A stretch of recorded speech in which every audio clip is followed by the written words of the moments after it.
सकट चौथ व्रत। कुम्हार की कहानी। किसी नगर में एक कुम्हार रहता था। एक बार जब उसने बर्तन बनाकर आवा लगाया तो आवा नहीं पका। परेशान होकर वह राजा के पास गया और बोला कि महाराज, न जाने क्या कारण है कि आवा पक ही नहीं रहा है।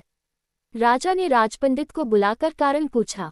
राजपंडित ने कहा, हर बार आवा लगाते समय एक बच्चे की बलि देने से आवा पक जाएगा। राजा का आदेश हो गया। बलि आरंभ हुई। जिस परिवार की बारी होती वह अपने बच्चों में से एक बच्चा बलि के लिए भेज देता। इस तरह कुछ दिनों बाद एक बुधिया के लड़के की बारी आई।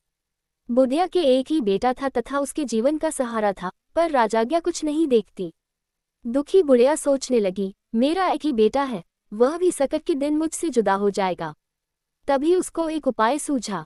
उसने लड़के को सकट की सुपारी तथा दूब का बीड़ा देकर कहा, भगवान का नाम लेकर आवा में बैठ जाना, सकट माता तेरी रक्षा करेगी।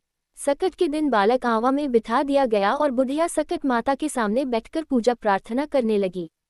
पहले तो आवा पकने में कई दिन लग जाते थे, पर इस बार सकट माता की कृपा से एक ही रात में आवा पक गया। सवेरे कुम्हार ने देखा तो हैरान रह गया। आवा पक गया था और बुढ़िया का बेटा जीवित व सुरक्षित था। सकट माता की कृपा से नगर के अन्य बालक भी जी उठे। ये देख नगरवासियों ने माता सकट की महिमा स्वीकार कर ली। तब से आज तक सकट माता की पूजा और व्रत का विधान चला आ रहा है।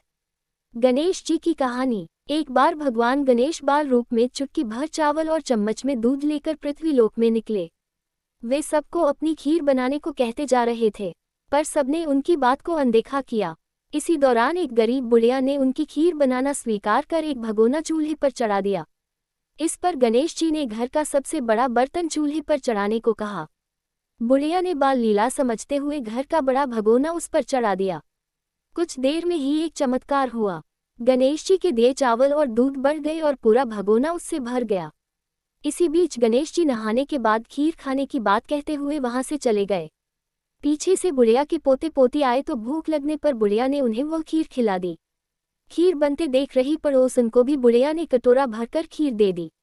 बेटे की बहू ने भी चुपके से एक कटोरा खीर खाने के साथ एक कटोरा खीर छिपा दी। इसके बाद भूख लगी तो बुढ़िया ने भी खाने के लिए खीर हाथ में ले ली और बोली, आजा रे गणेशिया, खीर खा ले। तभी गणेश जी वहां पहुंच गए और बोले कि मैंने तो खीर पहले ही खा ली। जब बुढ़िया ने पूछा कि कब खाई तो वे बोले कि जब तेरे पोते पोती, पड़ोसन व बहू ने खाए तभी मेरा पेट भर गया। इसके बाद जब बुढ़िया ने बाकी बची खीर के उपयोग के बारे में पूछा तो गणेश जी ने उसे नगर में बांटने को कहा। जब बुढ़िया ने खीर बांटी तो राजा को भी इसका पता लग गया। इस पर उसने बुढ़िया को अपने दरबार में बुला लिया। सारा माजरा जानकर उसने बुढ़िया का खीर का भगोना अपने पास मंगा लिया। पर राजा के महल में जैसे ही वह पहुंचा तो उसमें कीड़े मकोड़े व जहरीले जानवर गिर गए। ये देख राजा ने वह बर्तन वापस बुढ़िया को दे दिया, जो उसके घर ले जाते ही वापस पहले जैसा हो गया।